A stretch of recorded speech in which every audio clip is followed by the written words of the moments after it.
Ladies and gentlemen, guys and girls, my name is Raven and welcome back to my channel. Now last night there was another Warriors Den live stream and of course we're here to recap it, so let's get straight into that, shall we? So they go off and show the brand new Viking Armor, okay, which is pretty damn cool. They also showed off the Woolin Armor. They also showed off the DLC Heroes Armor. Now I did 3 separate videos showcasing all the armor in its entirety in-game, which I have on my channel. I'll link down below in the description box. I'll link it down below in the comment section as well, so you can check it out if you have not seen it already. But they show all the different armor, all the different variations, all that sort of stuff in those videos. But I have to say overall, when it comes to the Vikings, I was a little bit underwhelmed by what I saw, just because I was expecting a lot more, you know, I guess I could say the best way to put it, battle hardened, more like they just went off, they just raided and looted and pillaged a whole bunch of like castles and villages, and then I wanted to see them come back with decked out in like chainmail, all this cool like gear, like, you know, basically like kings essentially, after they just raided a place. But the devs did end up going with a more leathery, simple, traditional style type armor deal. Very bare bones, not so much, you know, kitted out to the teeth ready for battle, more just like, you know, casual, especially with the Warlord. They ended up taking the Warlord back a bit, and they made the Warlord, like, you know, instead of him being this heavily armored Warlord, they ended up making him like, you know, a less armored Warlord. But we did get a face reveal for him, which is pretty cool. We also got a face reveal for the Berserker, which is also really, really cool. But yeah, I really like them. They're really cool, especially Raider. They made Raider a chef. He's got a meat cleaver. He's got like the Leatherface, you know, mask going on. He's got like an apron. I don't know what the deal with that is, but they made Raider a chef. He looks like a demented chef, Leatherface. It's quite crazy. I don't know what happened there, but I don't know.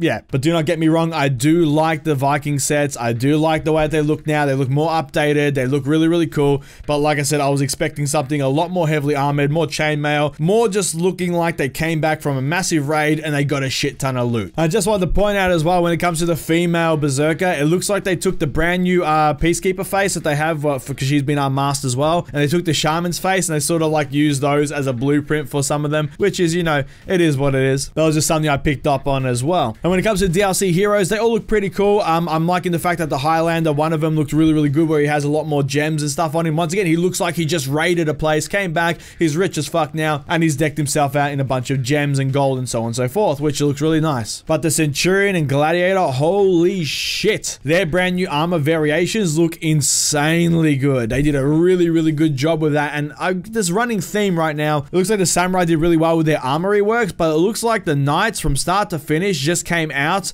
just victorious here. They got so much love and detail put into them, both the DLC heroes and of course the regular ones. I mean, Lawbringer just looks insane right now. So it does look like that the Knights end up coming out on top. But yeah, the Gladiator looks really, really good. The Centurion looks really, really good. The Shinobi looks okay. The Shinobi and Aramusha, they look not that much different in the variations of their armor compared to you know, say the Centurion or the Gladiator or even the Shaman. She's got some brand new face paint and some brand new fox pelts and stuff, which looks really nice. But overall, looks like everyone came out pretty good, and everyone has more of an updated model now. Everyone has, you know, brand new armor, which is more updated. It's more rustic looking. There's a lot more player expression on them, which is really, really cool. So when it comes to all this brand new armor, let's talk about how you actually obtain it. So the DLC hero armors are accessible at epic up until legendary rarities, okay? So you have to be epic or legendary in order to start getting these armors. The new sets from all the original cast, they start at rare, which is the blue armor, and it goes all the way up until epic, legendary, so on and so forth. And when it comes to the original cast, there are a few of them, like I think they said Valkyrie, and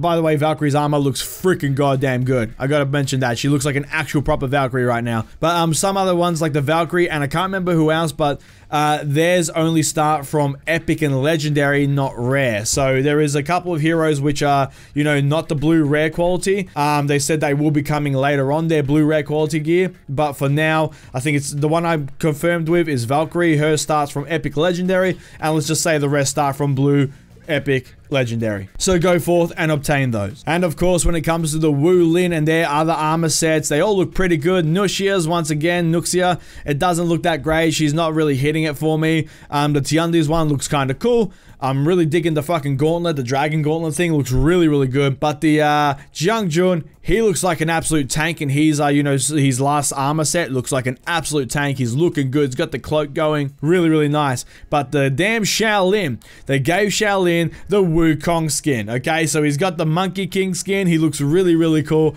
and he probably has the best one out of all of them when in terms of, like, you know, armor sets. But yeah, I'm really, really happy they went with the Wukong skin, and it just, they nailed it. It looks great. Once again, keep in mind, in the comment section down below, I'll link all 3 of these videos so you can go through and see everything I'm talking about there, and I'll have maybe something playing in the background. But next up, we have the content of the week, which is elite outfits. So keep in mind, the elite outfits are 7,000 steel each, and there'll be the footage of them playing in the background as we continue on. Now, there is also a discount on the, you know, the multicolored circular arc thing. In other words, the rainbow emotes, okay? That thing right now, I think it was 5,000 steel. It's going down to 3,000 steel, so keep that in mind as well. So if you want the rainbow emote thing, grab it while it's cheap. 3,000 steel instead of 5,000. And also to clear up some details as well, lots of people are still confused about this, even though I've been saying this for the longest time. The devs have been saying it for the longest time, so I'll say it one more time. So if you pre-order Marching Fire, okay, you get access to the Wu Lin heroes early.